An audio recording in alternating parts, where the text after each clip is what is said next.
Olá, queridos, um grande prazer mais uma vez estarmos aqui juntos no nosso canal Pensamento Vivo. E nós vamos dar seguimento aqui nesse vídeo à leitura, à análise que estávamos fazendo, alguns comentários, algumas observações referente ao Evangelho de João, capítulo 11, sobre a morte de Lázaro, o amigo de Jesus.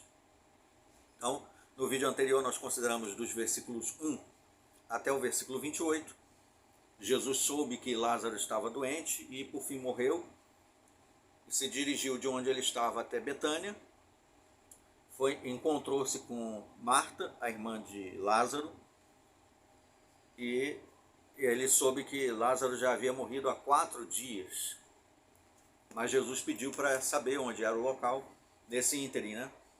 Maria, outra irmã de Lázaro, chegou até Jesus, e aí nós vamos prosseguir esse diálogo, essa conversa, a partir daqui do versículo 28, que nós paramos, né? Vou ler o 28 de novo, que diz assim, ó: Depois de dizer essas palavras, Marta havia dito que acreditava na ressurreição, que Lázaro ia voltar a viver. Jesus garantiu que ele era a ressurreição e a vida.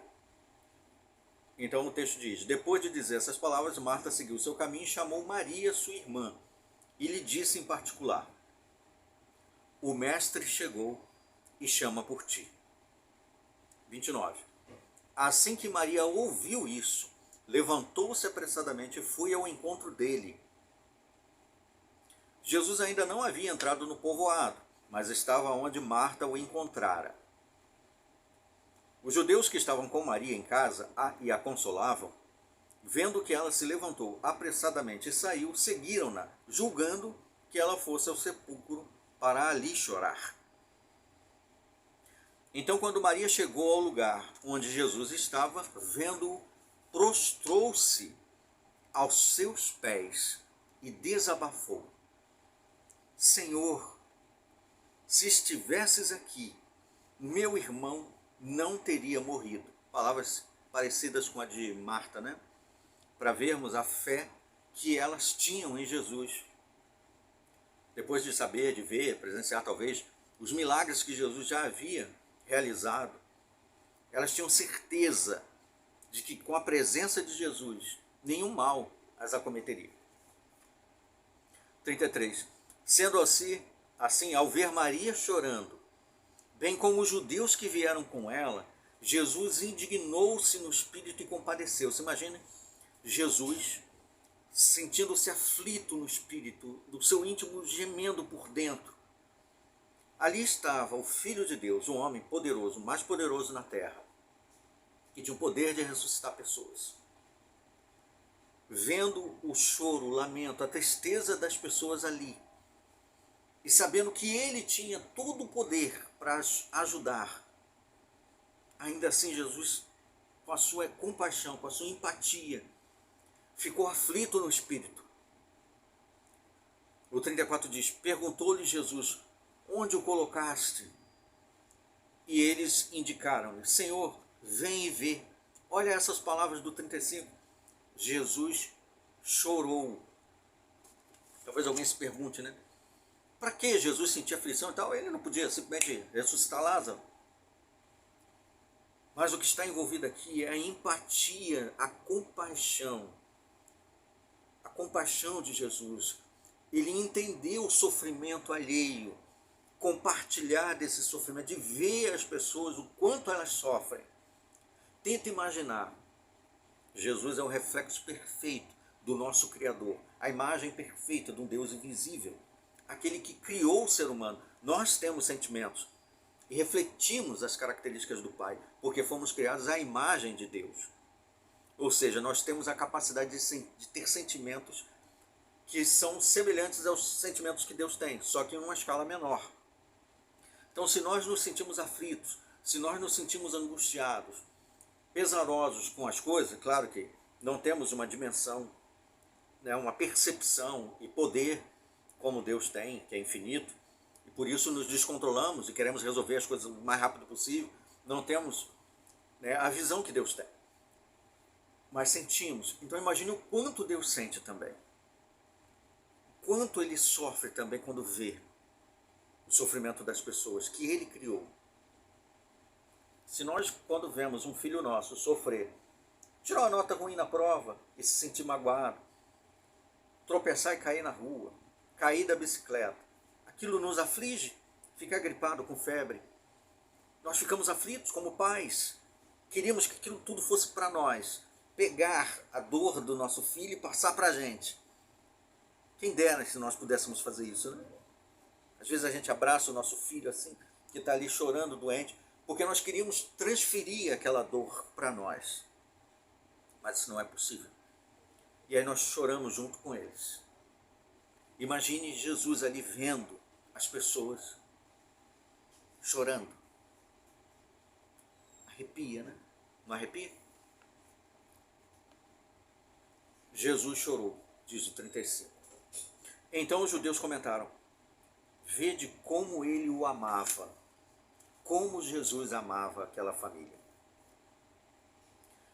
Mas alguns deles questionaram: não poderia este homem que abriu os olhos do cego ter evitado que seu amigo morresse? Então novamente Jesus se indigna, fica aflito em seu espírito e comovido dirige-se ao sepulcro. Era uma gruta na rocha com uma pedra fechando a entrada. Determinou Jesus: tirai a pedra. Preveniu-lhe Marta, irmã do falecido: Senhor, ele já cheira mal, pois já se passaram 4 dias.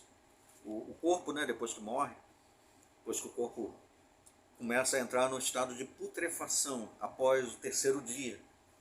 Aí começa a vir um cheiro mal, né, os órgãos já estão paralisados há um bom tempo, então a carne começa a se decompor, começa a exalar um mau cheiro. Por isso que eles faziam também todo aquele trabalho de preservação do corpo, enfaixava, passava óleos, né, para tentar manter o corpo preservado o mais tempo possível, de modo que eles pudessem velar o corpo, levar até o sepulcro, que nem sempre era perto, tinha que ir muito longe, e tinha as famílias que vinham para visitar a família do falecido. Então, para dar tempo disso tudo, às vezes eles preparavam o corpo para que ele pudesse durar um bom tempo preservado antes de entrar nesse estado calamitoso de putrefação. Lá no Egito eles embalsamavam, né? Encorajou-a Jesus, versículo 40. Eu não te falei que, se creres, verás a glória de Deus? 41. Então tiraram a pedra da entrada do lugar onde o homem morto estava deitado. Então, e Jesus, levantando os seus olhos aos céus, agradeceu: Pai, dou-te graças porque me ouviste. Eu sei que sempre me ouves, mas disse isso por causa da multidão que está ao meu redor, para que creiam que tu me enviaste. Jesus tinha dito para os seus discípulos antes que a morte de Lázaro era para a glória de Deus. E ele frisou isso aqui agora, né? 43. E tendo dito essas palavras, clamou em alta voz: Lázaro, vem para fora. Tenta imaginar você ali. O que você acha que poderia acontecer? Talvez nada. Imagine se Lázaro não viesse. Se não acontecesse nada, simplesmente aquele silêncio mórbido. As pessoas chorando, alguns cochichando, pássaros talvez cantando, o vento, e nada sai da gruta, nada aconteceu. Pronto, está evidente que aquele homem ali não podia fazer nada. Mas Jesus chamou com convicção, sem dúvida nenhuma: Lázaro, vem para fora. Lázaro, está me ouvindo? Está acordado? Não, simplesmente: Lázaro, vem para fora. Convicto. 44. Então o homem que havia morrido saiu da gruta, tendo os pés e as mãos atados com faixas de linho e o rosto envolto com pano. E Jesus ordenou-os: retirai as faixas dele e deixai-o seguir. Qual seria a sua reação se você estivesse lá? Qual teria sido a sua reação diante desse evento?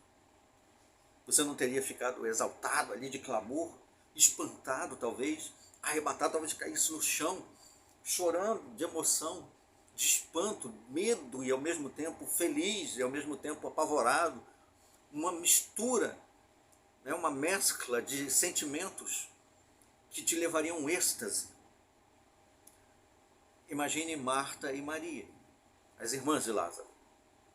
A emoção que elas estavam sentindo. Imagine Jesus ali que realizou o milagre, trazendo de volta o seu amigo e vendo a reação das suas amigas, Marta e Maria. Imagina os discípulos de Jesus, os apóstolos,